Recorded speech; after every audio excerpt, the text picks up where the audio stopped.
माता सीता और तोते की कहानी। एक समय की बात है जब माता सीता अपने उपवन में घूमने गई थी। वह काफ़ी देर तक फूलों को देखती रही, फिर आकाश को निहारा। तभी देखा कि तोते का एक खूबसूरत जोड़ा एक पेड़ पर आकर बैठ गया। तोता और तोती ने पेड़ पर बैठते ही बातें करना शुरू कर दी।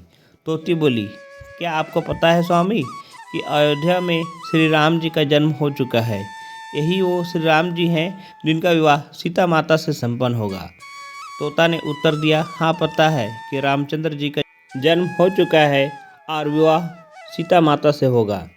यही रामचंद्र इस धरती पर 11,000 वर्ष तक राज भी करेंगे। सीता जी के पिता राजा जनक स्वयंवर रचाएंगे। इस स्वयंवर में खूब सारे राजा महाराजा दूर दूर से आएंगे।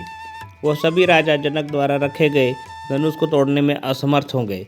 फिर दशरथ के पुत्र श्री राम उस धनुष को तोड़ेंगे और सीता जी उनको वरमाला पहना देंगी। सीता जी उनकी बातों को ध्यानपूर्वक सुन रही थी। सीता जी को बहुत उत्सुकता हुई अपने भविष्य को जानने की। वो दोनों के पास गई। जब उन दोनों ने सीता माता को आते हुए देखा तो वो दोनों डर गए। वो डर के मारे उड़ने को तैयार ही थे कि तभी अचानक सीता जी ने उन दोनों को रोक लिया। सीता जी ने उन दोनों से कहा, दोनों को डरने की बिल्कुल भी ज़रूरत नहीं है। सीता जी ने उन दोनों को आश्वासन दिया कि वही जनकपुत्री सीता है। उनकी यह बात सुनकर तोता तोती को चैन आया। सीता माता ने उनसे पूछा कि वह दोनों कौन से राजकुमार की बात कर रहे हैं। तब तोता और तोती ने बताया कि वह अयोध्या के राजकुमार और दशरथ पुत्र श्री रामचंद्र की बात कर रहे हैं। माता सीता ने पूछा, जिस धनुष की तुम बात कर रहे थे क्या उसे कोई नहीं तोड़ पाएगा। तो इस पर तोते ने कहा, वह धनुष केवल रामचंद्र जी ही तोड़ पाएंगे। इसके बाद सीता माता ने पूछा कि उन दोनों को इतनी गहरी बात किसने बताई। तो तोता और तोती ने कहा, उन दोनों को यह कथा महर्षि वाल्मीकि ने सुनाई। यह सारी बातें सुनकर सीता जी अपने आगे के भविष्य को जानने के उत्सुक हो गई। सीता जी ने उन दोनों से कहा कि वो दोनों उनके महल में ही रहकर उनके भविष्य के बारे में बताएं। तो इस पर तोते ने कहा, क्योंकि उसकी पत्नी गर्भवती है इसलिए वह अभी तो महल नहीं चल सकते हैं, लेकिन बच्चे के जन्म के पश्चात वो दोनों सीता जी के महल जरूर आएंगे।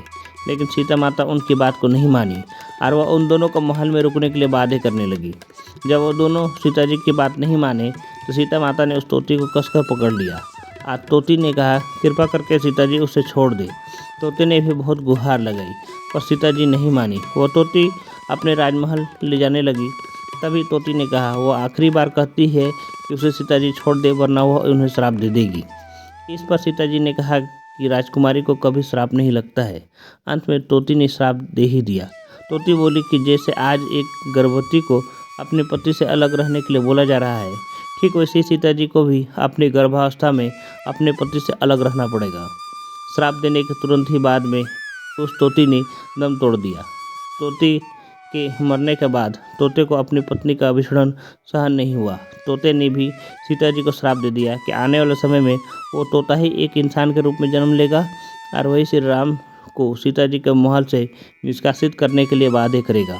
सीता जी ने हाथ जोड़कर विनती की कि वह अपना श्राप दोबारा ले ले, लेकिन तोते ने एक बार भी नहीं सुना और वहाँ से वह उड़ गया। यह तोता वही धोबी था जिसकी वजह से माता सीता को महल छोड़कर जाना पड़ा था।